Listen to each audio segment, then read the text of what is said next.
Assalamualaikum anak-anak. Ketemu lagi dengan Bu Yus. Yuk kita belajar biologi dengan asyik.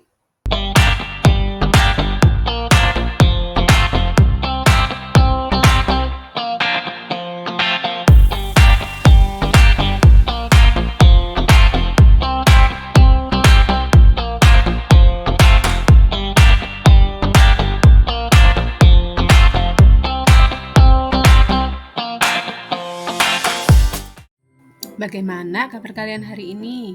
Semoga semua dalam keadaan sehat ya. Atau mungkin ada yang sedang flu? Kira-kira apa ya yang menyebabkan kalian terserang flu? Tepat sekali. Flu ternyata disebabkan oleh virus yang menyerang tubuh kita. Jadi, siapa virus ini? Yuk kita pelajari bersama.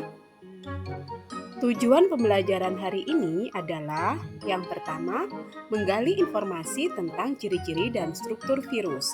Yang kedua, mengkaji berbagai penyakit yang disebabkan oleh virus.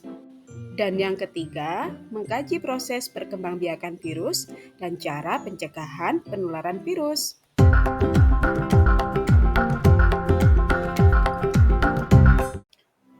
Penemuan virus merupakan perkembangan ilmiah yang berlangsung selama beberapa abad. Virus adalah mikroorganisme yang sangat kecil, bahkan lebih kecil dari bakteri, dan tidak dapat bertahan hidup atau berkembang biak tanpa sel inangnya. Sejarah penemuan virus melibatkan banyak penelitian dan eksperimen ilmiah. Berikut adalah beberapa titik penting dalam sejarah penemuan virus. Pada tahun 1882, Adolf Meyer melakukan percobaan untuk mengetahui adanya penyakit yang menimbulkan bercak kekuningan pada daun tembakau. Meyer menyemprotkan getah tanaman sakit pada tanaman sehat dan ternyata tanaman tersebut tertular.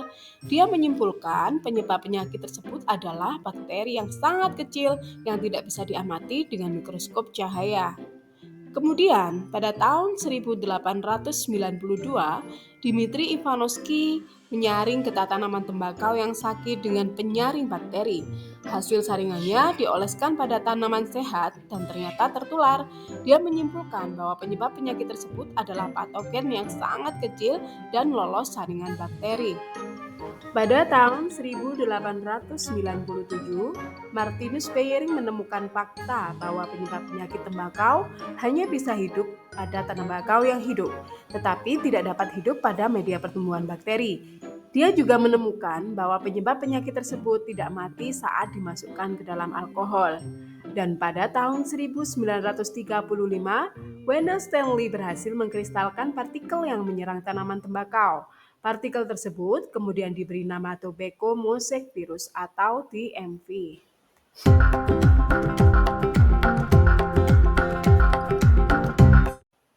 Virus adalah entitas biologis yang unik dan memiliki ciri-ciri khusus yang membedakannya dari organisme hidup lainnya, seperti bakteri atau sel-sel eukariotik. Berikut adalah beberapa ciri utama virus.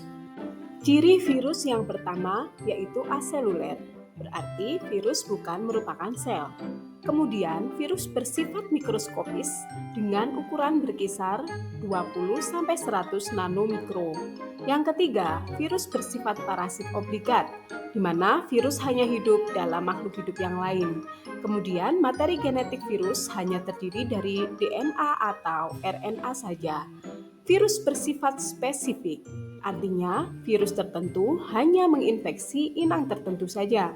Kemudian, klasifikasi berdasarkan tipe asam nukleat. Virus dapat diklasifikasikan berdasarkan jenis asam nukleat, DNA atau RNA yang mereka bawa, dan bentuk virus bervariasi. Perhatikan gambar berikut ini. Jika dilihat pada gambar, tampak bahwa virus lebih besar jika dibandingkan atom, lemak, maupun protein, tetapi lebih kecil dibandingkan bakteri dan mitokondria. Besar virus berkisar antara 20-100 nanomikro, sehingga virus hanya dapat dilihat menggunakan mikroskop elektron. Berikut ini merupakan beberapa contoh bentuk dan variasi virus, baik itu virus DNA maupun virus RNA.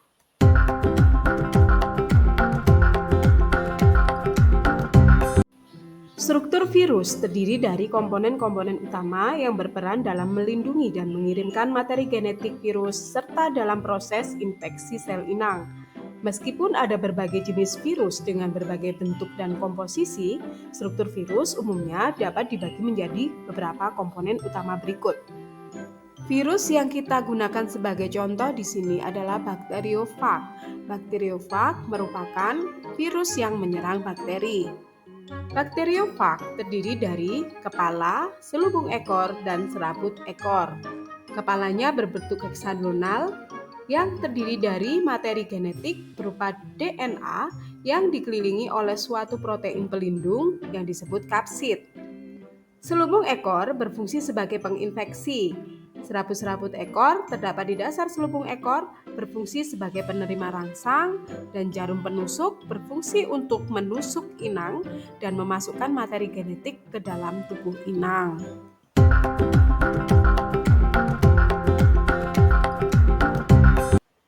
Virus berkembang biak memerlukan lingkungan sel yang hidup.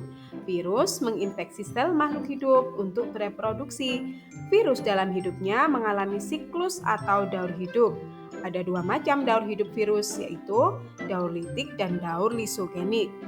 Daur litik mudah untuk diingat, yaitu dengan jembatan keledai adin-si-pelit dengan urut-urutan sebagai berikut, yaitu adsorpsi, injeksi atau penetrasi, sintesis atau eklivase, perakitan, dan litik atau lisis. Sedangkan pada daur lisogenik ada 4 fase, yaitu adsorpsi, injeksi atau penetrasi, penggabungan, dan pembelahan. Nah, pada dua gambar berikut, kalian bisa mengamati bagaimana langkah-langkah virus dalam menginfeksi sel inang, baik pada siklus litik maupun pada siklus lisogenik.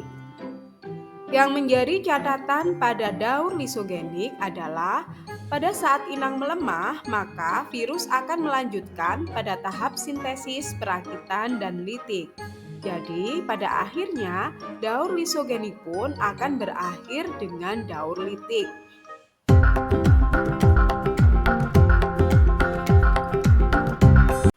Virus memiliki peranan dalam kehidupan, baik peran negatif maupun peran positif.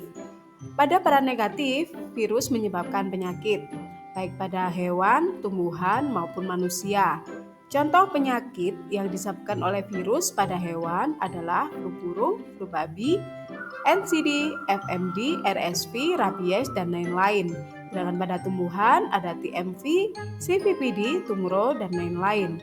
Pada manusia, penyakit yang disebabkan oleh virus antara lain rabies, AIDS, DBD, flu, SARS, campak, hepatitis, dan lain sebagainya. Sedangkan peran positif virus antara lain yang pertama memproduksi vaksin, memproduksi antitoksin, dan melemahkan bakteri. Nah, anak-anak, kalian sudah belajar semua tentang virus, mulai dari sejarahnya, ciri, struktur, reproduksi, bahkan sampai peranannya dalam kehidupan. Lalu, bagaimana ya kira-kira cara pencegahan penyakit yang diakibatkan oleh virus? Yuk, kita cari tahu. Berikut beberapa cara untuk mencegah penyakit yang disebabkan oleh virus. Yang pertama, terapkan gaya hidup sehat dan bersih. Lakukan vaksinasi secara teratur, gunakan masker, hindari seks bebas, dan jadilah traveler yang cerdas. Alhamdulillah, pelajaran telah selesai. Semoga ilmu kita bermanfaat ya. Terus jaga kesehatan. Sampai ketemu lagi di biologi asyik berikutnya. Wassalamualaikum warahmatullahi wabarakatuh.